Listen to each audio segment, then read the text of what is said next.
சகோதரி சொன்னாங்க, பெண்கள் எப்படி நம்புகிறாங்க இந்த ஜனநாயகத்தில்.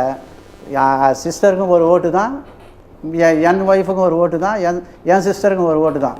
அதனால் இவங்க தான் ஓட்டு போடணும், இவங்க தான் ஓட்டு போடணுன்ற ஒரு சர்வாதிகாரம் இந்த நாட்டில் கிடையாது. அதனால் மக்கள் ஓட்டு போட போகிறாங்க. நீங்கள் உங்கள் கருத்தை சொல்லுங்கள். விஜய் அவர் கருத்தை சொல்கிறாரு. விஜய் சொல்கிறதுனாலேயே மக்கள் ஏற்றுக்க போகிறதில்ல, சீர்தூக்கி பார்க்க போகிறாங்க. இன்னும் 2 மாதம் இருக்குது. விஜய் பேர்னிங் இஷ்யூஸை பேசுகிறான்றதுனால தான் மக்களுக்கு அவர்கிட்ட அவ்வளோ பெரிய ஆதரவு இருக்குது. பெண்கள் பெருவாதிரியான ஆதரவு தராங்கன்னு சொன்னால் அவர் பேரில் ஒரு நம்பிக்கை. ஏன்னா அவங்க தான் மோசமாக டாஸ்மாக்னால் பாதிக்கப்படுறது. அத்தனை குடும்பங்களும் டாஸ்மாக்கால் பாதிக்கப்படுது. அவங்க விஜய்க்கு சப்போர்ட் பண்ணுறாங்க. ஊழல் இல்லாத ஒன்று தரேன்றாங்க. ஒரு யங்ஸ்டருக்கு ஒரு வாய்ப்பு கொடுப்போமே. யங்ஸ்டரே வரக்கூடாது, இந்த 2 திருடனுங்களுமே இருக்கட்டும், இல்லை 3வது ஒரு திருடன் இருக்கட்டும். இதெல்லாம் பேசக்கூடாது மேடம். இப்படி எல்லாம் பேசுறது நீங்க அக்செப்ட் ஏன் பேசக்கூடாது? நீங்க சொல்லுங்க, ஏன் பேசக்கூடாது? நீங்க பேசலாம், நாங்க பேசக்கூடாது.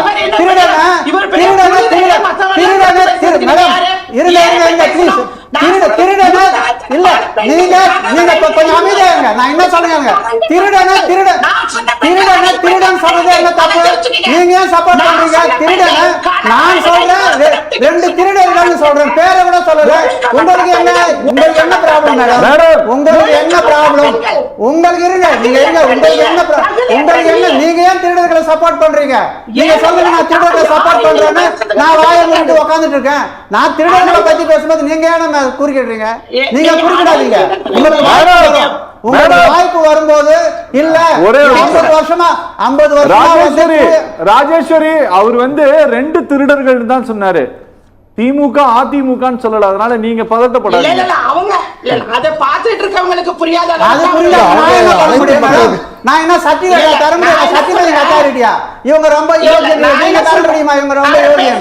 நீங்க பேசுங்க. அவங்க கிடையாது.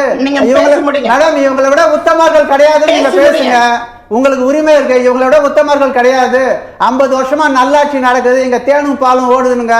நீங்க மக்கள் முடிவு பண்ண போறாங்க, நான் முடிவு பண்ண போறதில்ல. நீங்க பேசுங்க மேடம். நீங்க எதுக்கு அப்செக்ட் பண்றீங்க?